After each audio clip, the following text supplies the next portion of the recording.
Imagine if I told you that within the next hour, you could transform from someone who hesitates before every English sentence to someone who speaks with genuine confidence. What if the secret wasn't hidden in complex grammar books or expensive courses, but in something as simple as having a real conversation? Right now, thousands of English learners are struggling with the same invisible barrier that might be holding you back, the gap between knowing English and actually speaking it fluently. Here's what most people don't realize. Your brain already contains more English than you think. The problem isn't your vocabulary or grammar knowledge. The real issue is that you've been treating English like a subject to study instead of a skill to practice. Today, we're going to change that completely. You're not just going to listen to another lesson. You're going to experience what it feels like to think in English, respond naturally, and build the speaking confidence you've always wanted. This isn't about perfection or sounding like a native speaker. This is about unlocking the English that's already inside your mind and giving it permission to flow freely. So find your most comfortable spot, grab something to drink, and prepare to discover just how much English you can actually speak when you stop worrying and start practicing. We're going to start with something everyone can relate to, your daily routine. But here's the twist.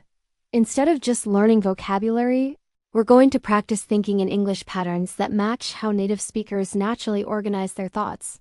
When I share my routine, I want you to notice not just the words, but how the ideas connect together.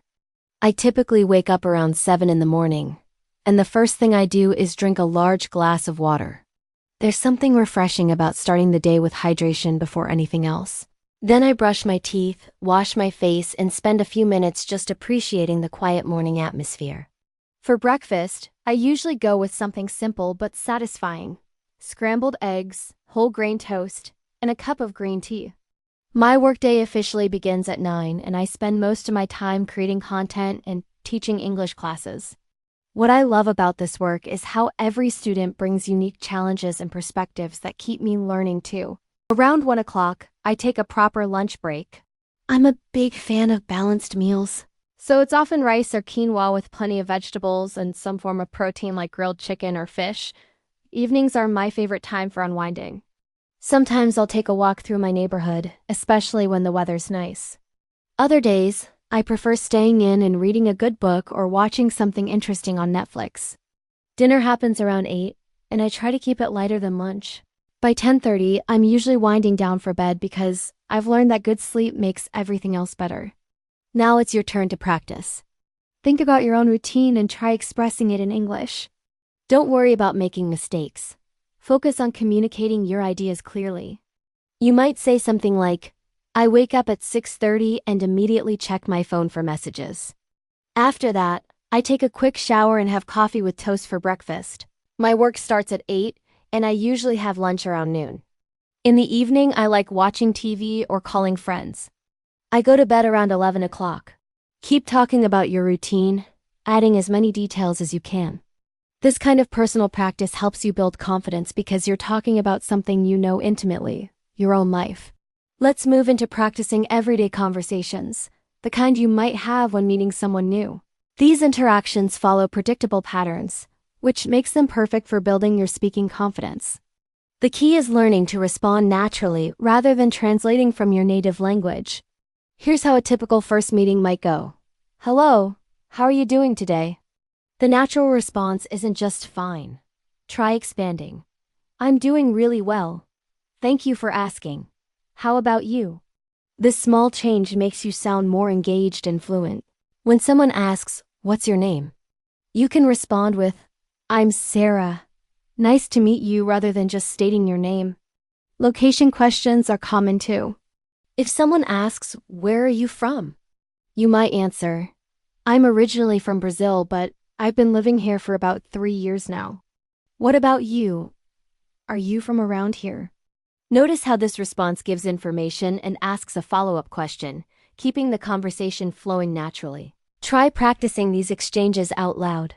Start with, hi there, I don't think we've met before.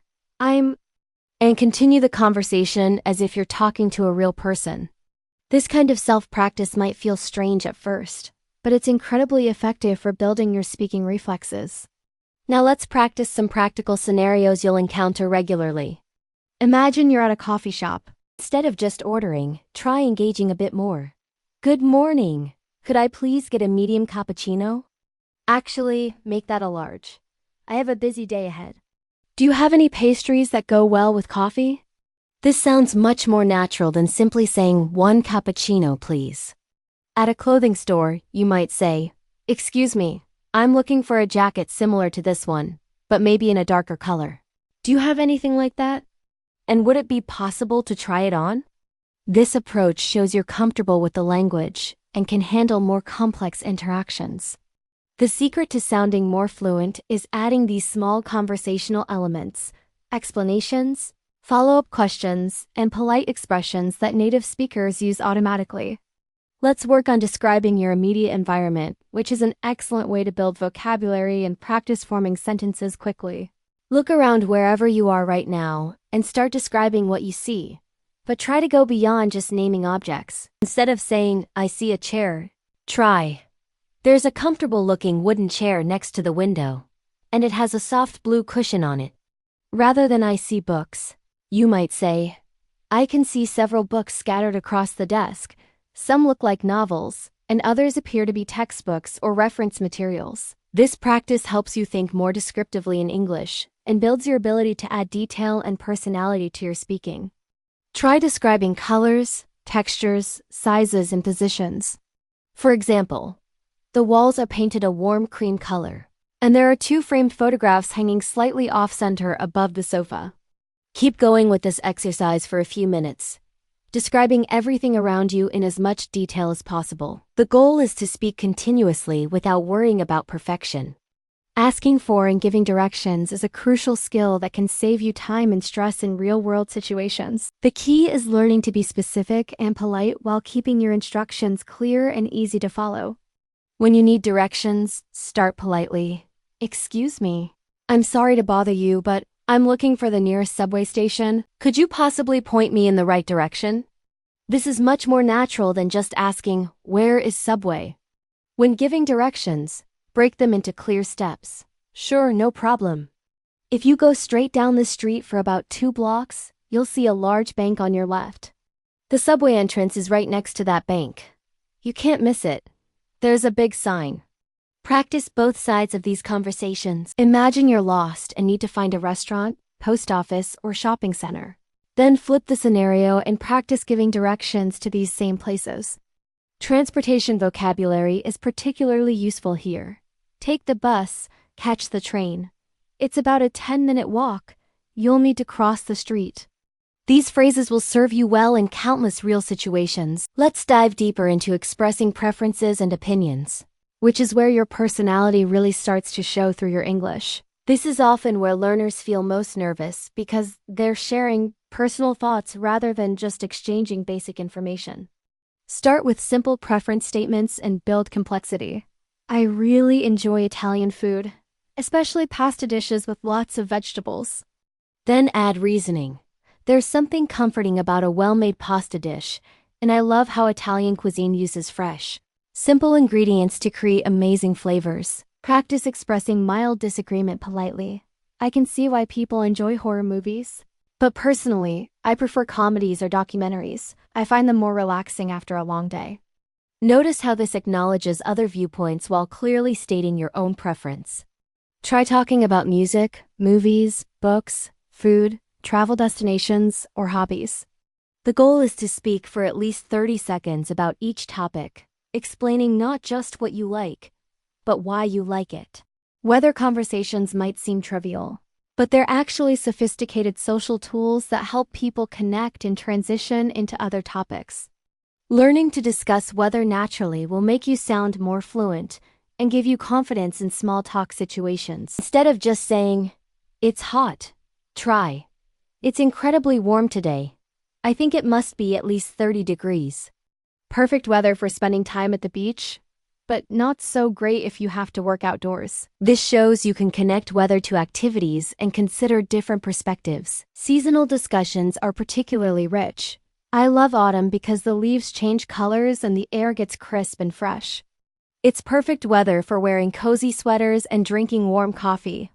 Plus, there's something peaceful about the way everything in nature starts preparing for winter. Practice describing the current weather where you are. Then talk about your favorite and least favorite seasons, explaining your preferences in detail. Food conversations offer endless opportunities to practice vocabulary, express preferences, and share cultural information. This topic lets you be personal while staying comfortable, since everyone has experience with food. Start by describing your favorite meal in detail. My absolute favorite dinner is grilled salmon with roasted vegetables and rice. I love how the fish gets slightly crispy on the outside, but stays tender inside. The vegetables, usually broccoli, carrots, and bell peppers, get sweet and caramelized when they're roasted properly. Practice describing cooking processes. When I make pasta, I always start by heating olive oil in a large pan. Then I add garlic and let it cook until it's fragrant but not brown. After that, I add whatever vegetables I have available, often mushrooms, tomatoes, and spinach. Talk about food from your culture and explain it to someone who might not be familiar with it.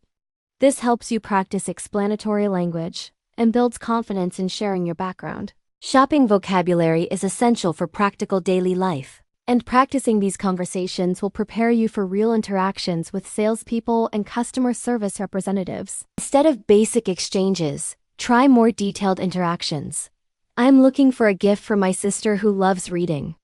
Do you have any book recommendations, perhaps something in the mystery or romance genre? She's read most of the popular authors, so I'm hoping to find something a bit different. Practice negotiating and asking about policies. This sweater is beautiful, but it's a bit more expensive than I was planning to spend.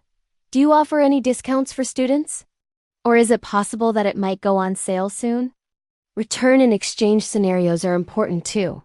I bought this jacket last week, but when I got home I realized it's too large. I still have the receipt. Would it be possible to exchange it for a smaller size? These conversations build your confidence in handling potentially stressful situations where clear communication is essential. Let's work on expressing emotions and feelings, which requires more nuanced vocabulary and helps you connect more deeply with people in English-speaking environments. Instead of just saying, "I'm happy," explore different levels and types of positive emotions. I'm feeling incredibly optimistic today. Everything seems to be going smoothly, and I have this sense that good things are coming. Or, I'm genuinely excited about this weekend. I've been looking forward to visiting my friends for weeks. For negative emotions, practice being specific. I'm feeling a bit overwhelmed with all these deadlines at work. It's not that I can't handle the workload, but everything seems to be due at the same time. This is much more communicative than simply saying, "I'm stressed." Practice asking others about their feelings too. "You seem a bit quiet today. Is everything okay?" Or, "You look really pleased about something. What's going on?" Health and wellness conversations are important for both casual interactions and more serious situations, where you might need medical help or want to discuss lifestyle choices. For minor health issues, practice phrases like, "I'm feeling a bit under the weather today. Nothing serious, just a slight headache and some fatigue. I think I might be getting a cold." This communicates your situation without being overly dramatic. Discussing healthy habits gives you vocabulary for lifestyle conversations. I've been trying to establish better morning routines lately. I wake up earlier, do some light stretching, and eat a proper breakfast instead of just grabbing coffee on my way out. Practice describing symptoms clearly if you need medical attention. I've had this persistent cough for about a week now, and it seems to be getting worse rather than better. It's especially bad at night and sometimes keeps me awake. Family conversations let you practice descriptive language, while sharing personal information that helps others understand your background and values. Instead of just listing family members, try painting a picture.